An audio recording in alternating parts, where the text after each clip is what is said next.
Welcome to the Winning Cold Email script. This is the exact same script that we use in our own agency to book calls every single day, and you can obviously go take it and use it in your own. So I'm going to go through the subject line and everything that you need to put inside of your email to obviously make it the highest converting and book the most calls. So I'm going to get straight into this and not waste any time and sort of write this out and explain why I do some stuff, why obviously you wouldn't do other stuff. So firstly, for the subject line, you guys obviously know you need to build a lot of mystery in this subject line so they click on it. Okay, so a few ones which everyone does is like quick question and stuff like that, just so people open it. What I would recommend and what I've done forever is every single time inside of a subject line, I always use lowercase letters, unless it's a business name or their first name, which obviously it would be rude if I didn't use a capital. But what I do is I just use lowercase, and this will always get you a better open result because it sort of breaks the sequence down inside of your email. Because if you open your email, all of them start with like first letter is always going to be that capital, but if you break it with like hey or just like quick question or something like that, then obviously it's going to do a lot better. So something that we always used to do is quick question for F name, right? Another good one that we did is, are you the owner at? Because if we're targeting direct owners, we'd obviously do that. But these are a few good ones that we obviously always use because it makes us seem like a customer, makes us seem like someone that would actually be willing to work with them and probably spend money so they're going to open. So what we did from here is going to see the first few words, because you have your subject line, but obviously underneath that you can see the first few words of an email. And this is why I find it so crucial to actually say to write a first line. A lot of people don't write first lines, but that's why I think it's crucial, because if you do, are you the owner at CNAME, they're going to read the little like preview text that they can see. If it's my team and I have looked at CNAME, right, it's never going to be able to get to the point that you want it to, and they're never going to probably open it. So this is where I like to sort of build the rapport and obviously do the first line and sort of lower them down onto sort of my level, so they're not so defensive. They're not like, oh, he's just trying to sell me straight away. There's some sort of connection there. So are you the owner at CNAME? You could be like, look, I came across your profile on Instagram Reels of you in Bali. It looked amazing. Would love to go there soon. Say it's a spray painting shop, like it does body work. Your wraps on cars are amazing, and it seems you're the owner of CNAME. Great work. Right, it's just something to build that rapport so they click on it, so they're going to read it. I came across your profile on Instagram Reels, so they know where you've come from. Bali looks amazing, sort of building a rapport, showing that you've actually taken time to actually come in. I'd love to go there soon. Your raps and your cars are amazing. It seems you're the owner of CNAME. Great work. We've built that rapport. We've brought them down to sort of like a more neutral level, so they're obviously not going to quickly go like, oh, no, I don't want that service. I don't want this. I don't want that. They're actually going to probably consider it. And then that's why it's so crucial and I'm so fervent about it, is because you need to have it in there. Okay. If you don't want it in there, you're going to see less open rate and your results probably won't be as good. That's why I love putting a first line in, and I always have, because it just performs better. Okay. So now what we want to do is I like to go straight into, because I know a lot of people say the questions of like, I see you're not doing right, because it comes up as like a pain point. I don't really like doing that. What I prefer to do is if they have a pain point, I like to put it in the sort of offer. Okay, so because at the end of the day, your offer is going to be that main selling point. Is if you have a good offer, they're going to obviously come and book a call with you. So what you don't want to do also is be like, I do this, we do this, I do this. You want to talk about them as much as you can. So let's say you are saying, look, we help businesses do X, such as yourself. So it's always looping back to them. We don't want to just be going on about ourselves, because it looks like egotistical and it like they don't care about you. You want to be, they care about themselves, and if you can feed into that as much as you can, that's where you really get the sort of perfect come across, right? Right, so I quickly went and sort of wrote out the rest of what I was going to do. As you can see here, it's very short, it's very simple, because what you guys don't understand is the amount of people that get emails every single day, and I've missed out the part, and it seems weird because it seems like you need it, but I promise you, you don't. Okay, so my dad owns a business, and I look at his emails to sort of see like what people are doing. And when I tell you, everyone, and this actually, I spoke to him, and he was like, "Yeah, I get it too much that it just seems like it's been copied. And as soon as a business owner seems like you're not even original, you're not doing it yourself, then they don't even come to you. So it's always like, I see you're doing X. May I ask why?" Ask why you're not doing ads, right? You're not doing ads, right? I'm sure they'd do great, right? So what you don't understand is everyone's doing that, and yes, it sort of brings up their pain point. But if you can have a good offer, because they already have a pain of they can't book more appointments, otherwise they'd be doing hundreds of thousands a month, millions a month.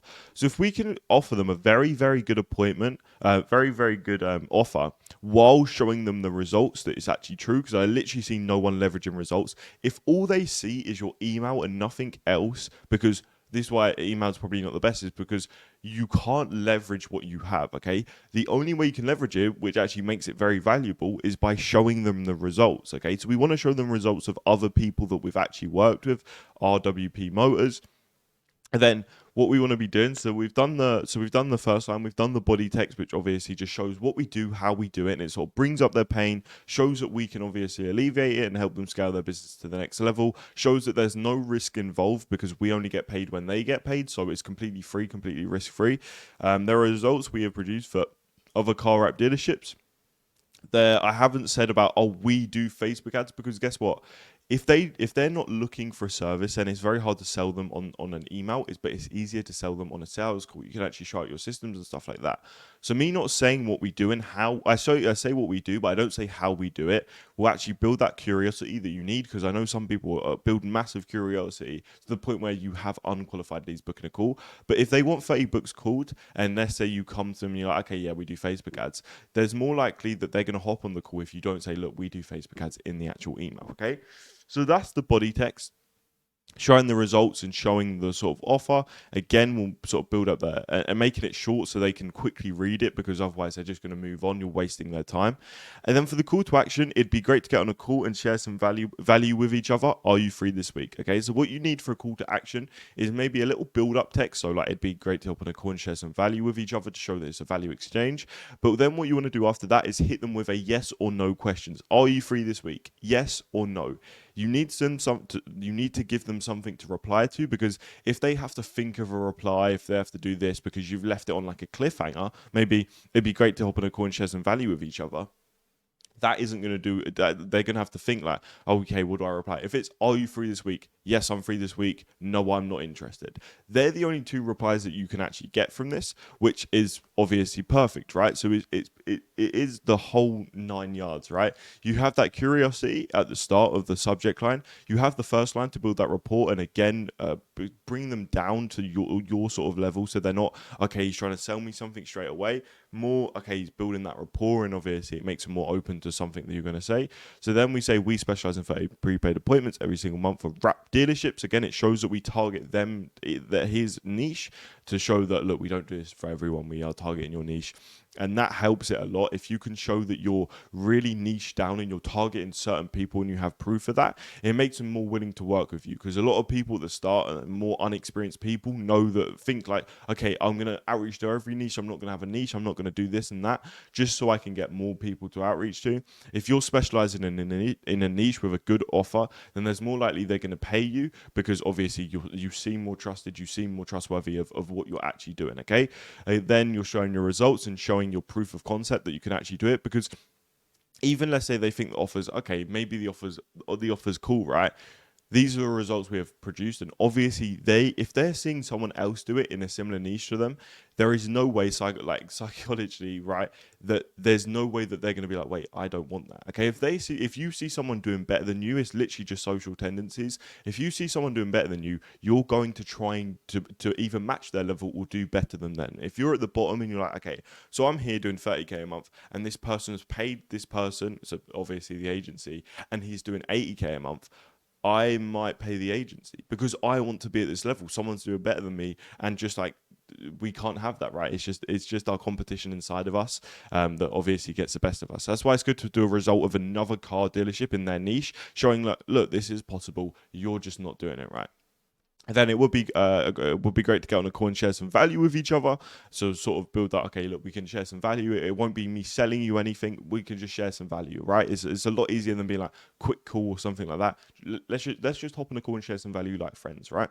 Because that's what this all is. It's sort of more of a friend thing that we're going to coming across as. And then, are you free this week? Allowing them to say yes or allowing them to say no. Okay, that is pretty much it. That is the sort of template that I'd use. You can obviously switch it around, but I think I've given you the idea and the right pointers in place that you can actually use. You don't want to be making it too long. I know people making massive bullet points and massive lists of why you should sign on. Short, simple, snappy. I can tell you from experience as like knowing business owners and seeing their emails. You need to be original, otherwise they won't open. The main two things, okay?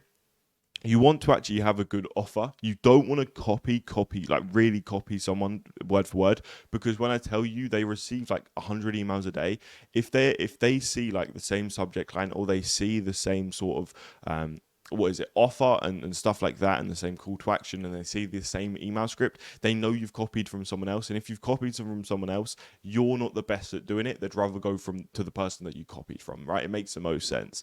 So yeah, that's what I'd be doing, and make sure that you're original. Again, another great tip is the first line. A lot of people don't even open it because they see like my agents that my team and I have looked at, because a little that preview text, but I came across your profile on Instagram readers. They open it, they build that rapport that, okay, this guy's genuine. And then obviously they can read on from there because it's quite short. Keep it obviously very short. And yeah, that's pretty much all I have for you today. I hope hopefully you found this valuable. If you did find this valuable, if you could like and subscribe. We do have a free Agency Network Discord, completely free to join down below. It's got a free course in as well, which you can learn about SMA yourself. I think, yeah, we've got a whole outreach bit on there, which also covers follow-ups and stuff like that. If you are obviously thinking of doing cold email and you need more, we've got the follow-ups on there, different subject lines, etc., which you can go have a look at.